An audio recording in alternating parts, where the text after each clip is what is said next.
नमस्कार दोस्तों, मेरे चैनल पे आपका स्वागत है।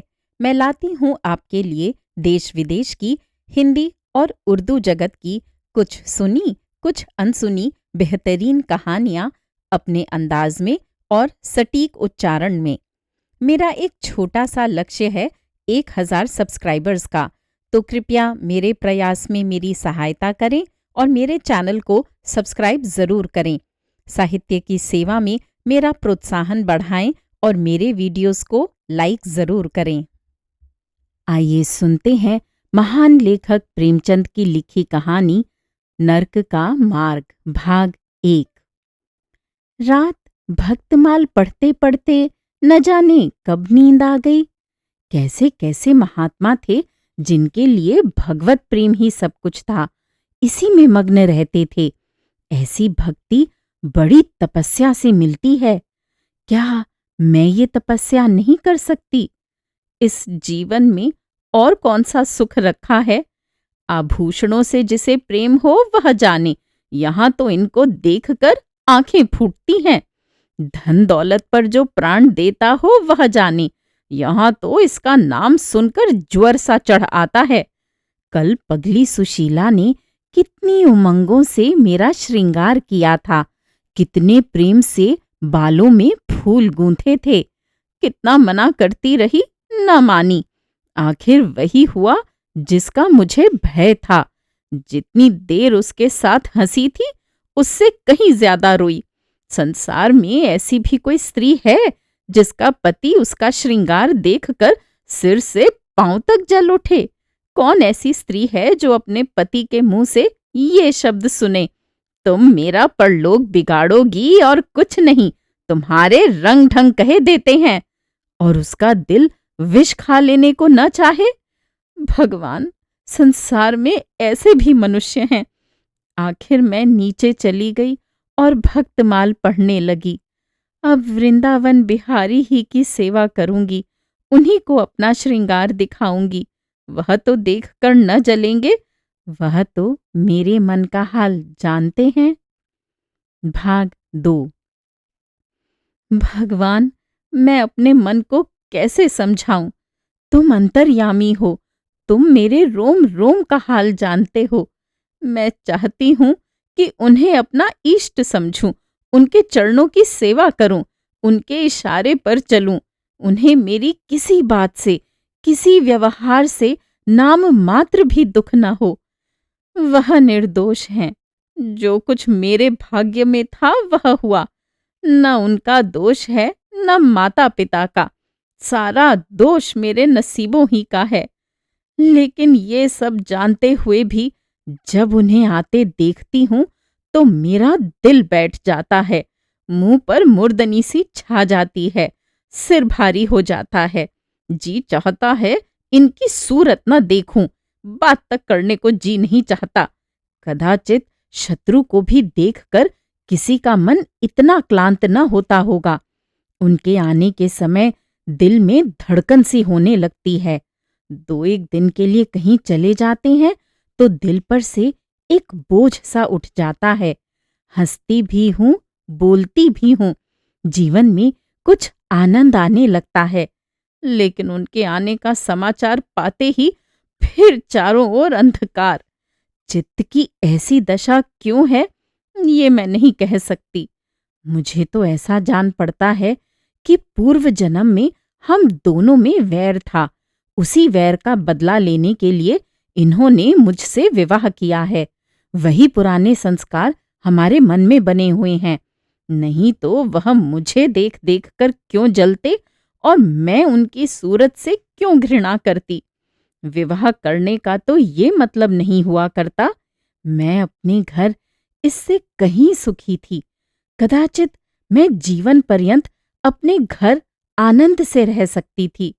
लेकिन इस लोक प्रथा का बुरा हो जो अभागिनी कन्याओं को किसी न किसी पुरुष के गले में बांध देना अनिवार्य समझती है। वह क्या जानता है कि कितनी युवतियां उसके नाम को रो रही हैं, कितने अभिलाषाओं से लहराते हुए कोमल हृदय उसके पैरों तले रौंदे जा रहे हैं।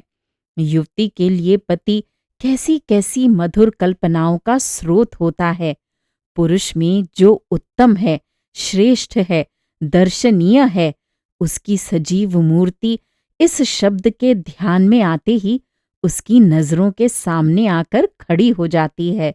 लेकिन मेरे लिए ये शब्द क्या है? हृदय में उठने वाला शूल, कलेजे में खटकने वाला कांटा, आंखों में गड़ने वाली किरकिरी, अंतःकरण को बेधने वाला व्यंग्य बाण। सुशीला को हमेशा हंसते देखती हूँ। वह कभी अपनी दरिद्रता का गिला नहीं करती। गहने नहीं हैं, कपड़े नहीं हैं, भाड़े के नन्हे से मकान में रहती है। अपने हाथों घर का सारा कामकाज करती है, फिर भी उसे रोते नहीं देखती। अगर अपने बस की बात होती तो आज अपने धन को उसकी दरिद्रता से बदल लेती। अपने पति देव को मुस्कुराते हुए घर में आते देखकर उसका सारा दुख दारिद्र्य छूमंतर हो जाता है। छाती गज भर की हो जाती है। उसके प्रेमालिंगन में वह सुख है जिस पर तीनों लोक का धन न्यौछावर कर दूं। भाग 3। आज मुझसे जब्त न हो सका। मैंने पूछा, तुमने मुझसे किस लिए विवाह किया था? ये प्रश्न महीनों से मेरे मन में उठता था, पर मन को रोकती चली आती थी। आज प्याला छलक पड़ा। ये प्रश्न सुनकर कुछ बौखला से गए, बगलें झांकने लगे। खीसें निकालकर बोले, घर संभालने के लिए, गृहस्थी का भार उठाने के लिए, और नहीं क्या भोग विलास के लिए। घरनी के बिना ये आपको भूत का डेरा सा मालूम होता था। नौकर चाकर घर की संपत्ति उड़ाए देते थे। जो चीज जहां पड़ी रहती थी वहीं पड़ी रहती थी, उसको देखने वाला न था। तो अब मालूम हुआ कि मैं इस घर की चौकसी करने के लिए लाई गई हूं। मुझे इस घर की रक्षा करनी चाहिए और अपने को धन्य समझना चाहिए कि ये सारी संपत्ति मेरी है। मुख्य वस्तु संपत्ति है, मैं तो केवल चौकीदारिन हूं। ऐसे घर में आज ही आग लग जाए। अब तक तो मैं अनजान में घर की चौकसी करती थी। जितना वह चाहते हैं उतना न सही, पर अपनी बुद्धि के अनुसार अवश्य करती थी। आज से किसी चीज को भूल कर भी छूने की कसम खाती हूँ। ये मैं जानती हूँ कि कोई पुरुष घर की चौकसी के लिए विवाह नहीं करता, और इन महाशय ने चिढ़कर ये बात मुझसे कही। लेकिन सुशीला ठीक कहती है। इन्हें स्त्री के बिना घर सूना लगता होगा, उसी तरह जैसे पिंजरे में चिड़िया को न देखकर पिंजरा सूना लगता है। ये है हम स्त्रियों का भाग्य। भाग 4। मालूम नहीं इन्हें मुझ पर इतना संदेह क्यों होता है। जब से नसीब इस घर में लाया है, इन्हें बराबर संदेह मूलक कटाक्ष करते देखती हूँ। क्या कारण है? जरा बाल गुंथवाकर बैठी और ये ऊँट चबाने लगे। कहीं जाती नहीं, कहीं आती नहीं, किसी से बोलती नहीं, फिर भी इतना संदेह। ये अपमान असह्य है। क्या मुझे अपनी आबरू प्यारी नहीं? ये मुझे इतनी छिछोरी क्यों समझते हैं? इन्हें मुझ पर संदेह करते लज्जा भी नहीं आती। काना आदमी किसी को हंसते देखता है तो समझता है लोग मुझी पर हंस रहे हैं। शायद इन्हें भी यही वहम हो गया है कि मैं इन्हें चिढ़ाती हूँ। अपने अधिकार के बाहर कोई काम कर बैठने से कदाचित हमारे चित्त की यही वृत्ति हो जाती है। भिक्षुक राजा की गद्दी पर बैठकर चैन की नींद नहीं सो सकता। उसे अपने चारों तरफ शत्रु ही शत्रु दिखाई देंगे। मैं समझती हूँ सभी शादी करने वाले बुढ़ों का यही हाल है। आज सुशीला के कहने से मैं ठाकुर जी की झांकी देखने जा रही थी। अब ये साधारण बुद्धि का आदमी भी समझ सकता है कि फूहड़ बहू बनकर बाहर निकलना अपनी हंसी उड़ाना है। लेकिन आप उसी वक्त न जाने किधर से टपक पड़े और मेरी ओर तिरस्कारपूर्ण नेत्रों से देखकर बोले, कहाँ की तैयारी है? मैंने कह दिया, जरा ठाकुर जी की झांकी देखने जाती हूँ। इतना सुनते ही त्योरियां चढ़ाकर बोले, तुम्हारे जाने की कुछ जरूरत नहीं। जो स्त्री अपने पति की सेवा नहीं कर सकती, उसे देवताओं के दर्शन से पुण्य के बदले पाप होता है। मुझसे उड़ने चली हो। मैं औरतों की नस नस पहचानता हूं। ऐसा क्रोध आया कि बस, अब क्या कहूं। उसी दम कपड़े बदल डाले और प्रण कर लिया कि अब कभी दर्शन करने न जाऊंगी। इस अविश्वास का भी कुछ ठिकाना है। न जाने क्या सोचकर रुक गई। उनकी बात का जवाब तो यही था कि उसी क्षण घर से चल खड़ी होती, फिर देखती मेरा क्या कर लेते। इन्हें मेरा उदास और विमन रहने पर आश्चर्य होता है। मुझे मन में कृतघ्न समझते हैं। अपनी समझ में इन्होंने मेरे साथ विवाह करके शायद मुझ पर बड़ा एहसान किया है। इतनी बड़ी जायदाद और इतनी विशाल संपत्ति की स्वामिनी होकर मुझे फूले न समाना चाहिए था। आठों पहर इनका यशगान करते रहना चाहिए था। मैं ये सब कुछ न करके उल्टे और मुंह लटकाए रहती हूँ। कभी कभी मुझे बेचारे पर दया आती है। ये नहीं समझते कि नारी जीवन में कोई ऐसी वस्तु भी है जिसे खोकर उसकी आंखों में स्वयं भी नरक तुल्य हो जाता है। भाग 5। 3 दिन से बीमार हैं। डॉक्टर कहते हैं बचने की कोई आशा नहीं, निमोनिया हो गया है। पर मुझे न जाने क्यों इनका गम नहीं है। मैं इतनी वज्र हृदय कभी न थी। न जाने वह मेरी कोमलता कहाँ चली गई। किसी बीमार की सूरत देखकर मेरा हृदय करुणा से चंचल हो जाता था। मैं किसी का रोना नहीं सुन सकती थी। वही मैं हूं कि आज 3 दिन से उन्हें अपने बगल के कमरे में पड़े कराहते सुनती हूं और एक बार भी उन्हें देखने न गई। आंख में आंसू आने का जिक्र ही क्या। मुझे ऐसा मालूम होता है इनसे मेरा कोई नाता ही नहीं। मुझे चाहे कोई पिशाचिनी कहे चाहे उल्टा, पर मुझे तो ये कहने में लेश मात्र भी संकोच नहीं है कि इनकी बीमारी से मुझे एक प्रकार का ईर्ष्यामय आनंद आ रहा है। इन्होंने मुझे यहाँ कारावास दे रखा था। मैं इसे विवाह का पवित्र नाम नहीं देना चाहती। ये कारावास ही है। मैं इतनी उदार नहीं हूं कि जिसने मुझे कैद में डाल रखा हो उसकी पूजा करूं। जो मुझे लात से मारे उसके पैरों को चूमूं। मुझे तो मालूम हो रहा है ईश्वर इन्हें इस पाप का दंड दे रहे हैं। मैं निसंकोच होकर कहती हूं कि मेरा इनसे विवाह नहीं हुआ। स्त्री किसी के गले बांध दिए जाने से ही उसकी विवाहिता नहीं हो जाती। वही संयोग विवाह का पद पा सकता है जिसमें कम से कम एक बार तो हृदय प्रेम से पुलकित हो जाए। सुनती हूँ महाशय अपने कमरे में पड़े पड़े मुझे कोसा करते हैं। अपनी बीमारी का सारा बुखार मुझ पर निकालते हैं, लेकिन यहाँ इसकी परवाह नहीं। जिसका जी चाहे जायदाद ले, धन ले, मुझे इसकी जरूरत नहीं। भाग 6। आज 3 दिन हुए मैं विधवा हो गई। कम से कम लोग यही कहते हैं। जिसका जी चाहे कहे, पर मैं अपने को जो कुछ समझती हूँ वह समझती हूँ। मैंने चूड़ियां नहीं तोड़ी। क्यों तोड़ूं? मांग में सिंदूर पहले भी न डालती थी, अब भी नहीं डालती। बूढ़े बाबा का क्रियाकर्म उनके सुपुत्र ने किया। मैं पास न फटकी। घर में मुझ पर मनमानी आलोचनाएं होती हैं।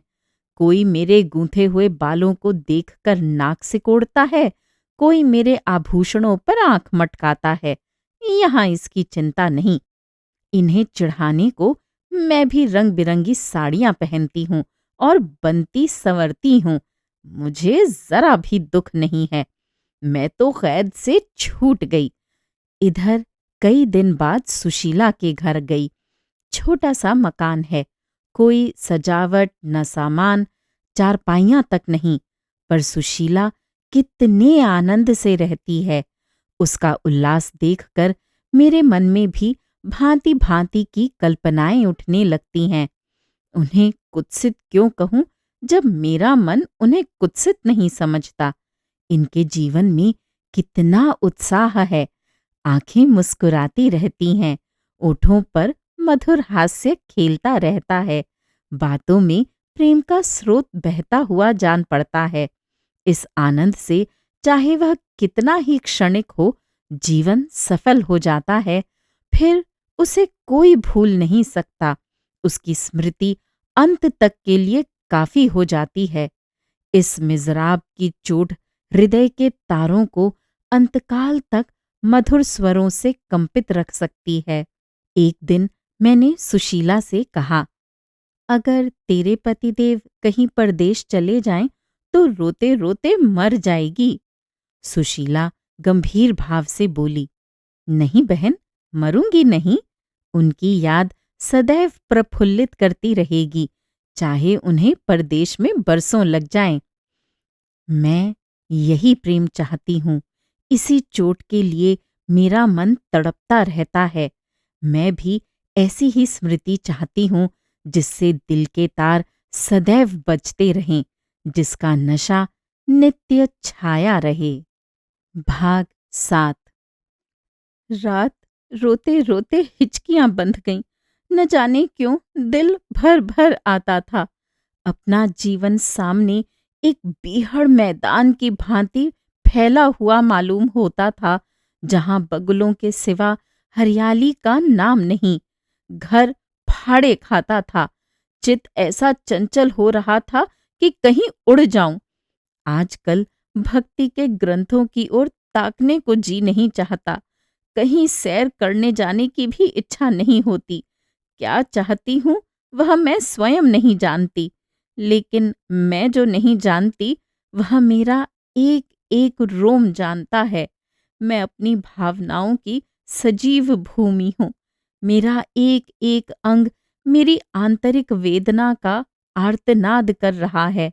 मेरे चित्त की चंचलता उस अंतिम दशा को पहुंच गई है, जब मनुष्य को निंदा की न लज्जा रहती है और न भय। जिन लोभी स्वार्थी माता पिता ने मुझे कुएं में ढकेला, जिस पाषाण हृदय प्राणी ने मेरी मांग में सिंदूर डालने का स्वांग किया, उनके प्रति मेरे मन में बार बार दुष्कामनाएं उठती हैं। मैं उन्हें लज्जित करना चाहती हूँ। मैं अपने मुंह में कालिख लगाकर उनके मुख में कालिख लगाना चाहती हूँ। मैं अपने प्राण देकर उन्हें प्राण दंड दिलाना चाहती हूँ। मेरा नारीत्व लुप्त हो गया है। मेरे हृदय में प्रचंड ज्वाला उठी हुई है। घर के सारे आदमी सो रहे थे। मैं चुपके से नीचे उतरी, द्वार खोला और घर से निकली। जैसे कोई प्राणी गर्मी से व्याकुल होकर घर से निकले और किसी खुली हुई जगह की ओर दौड़े। उस मकान में मेरा दम घुट रहा था। सड़क पर सन्नाटा था। दुकानें बंद हो चुकी थीं। सहसा एक बुढ़िया आती हुई दिखाई दी। मैं डरी कहीं चुड़ैल ना हो। बुढ़िया ने मेरे समीप आकर मुझे सिर से पांव तक देखा और बोली, किसकी राह देख रही हो? मैंने चिढ़कर कहा, मौत की। बुढ़िया, तुम्हारे नसीबों में तो अभी जिंदगी के बड़े बड़े सुख भोगने लिखे हैं। अंधेरी रात गुजर गई, आसमान पर सुबह की रोशनी आ रही है। मैंने हंसकर कहा, अंधेरे में भी तुम्हारी आंखें इतनी तेज हैं कि नसीबों की लिखावट पढ़ लेती हैं। बुढ़िया, आंखों से नहीं पढ़ती बेटी, अक्ल से पढ़ती हूँ। धूप में चूड़े नहीं सफेद किए हैं। तुम्हारे बुरे दिन गए और अच्छे दिन आ रहे हैं। हंसो मत बेटी, यही काम करते इतनी उम्र गुजर गई। इसी बुढ़िया की बदौलत जो नदी में कूदने जा रही थी, वे आज फूलों की सेज पर सो रही हैं। जो जहर का प्याला पीने को तैयार थीं, वे आज दूध की कुल्लियां कर रही हैं। इसीलिए इतनी रात गए निकलती हूँ कि अपने हाथों किसी अभागिन का उद्धार हो सके तो करूं, किसी से कुछ नहीं मांगती।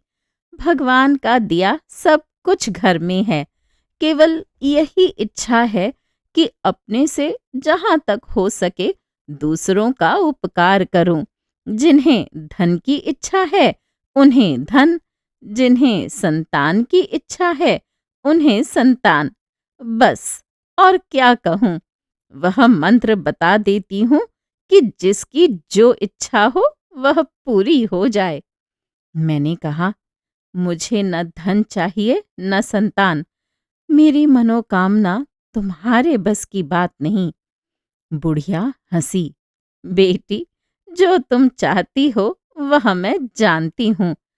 तुम वह चीज चाहती हो जो संसार में होते हुए स्वर्ग की है, जो देवताओं के वरदान से भी ज्यादा आनंदप्रद है, जो आकाश कुसुम है, गूलर का फूल है और अमावस का चांद है।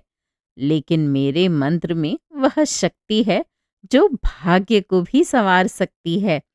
तुम प्रेम की प्यासी हो, मैं तुम्हें उस नाव पर बैठा सकती हूँ जो प्रेम के सागर में प्रेम की तरंगों पर क्रीड़ा करती हुई तुम्हें पार उतार दे। मैंने उत्कंठित होकर पूछा, माता, तुम्हारा घर कहाँ है? बुढ़िया, बहुत नजदीक है बेटी, तुम चलो तो मैं अपनी आंखों पर बैठा कर ले चलूं। मुझे ऐसा मालूम हुआ कि ये कोई आकाश की देवी है। उसके पीछे पीछे चल पड़ी। भाग 8।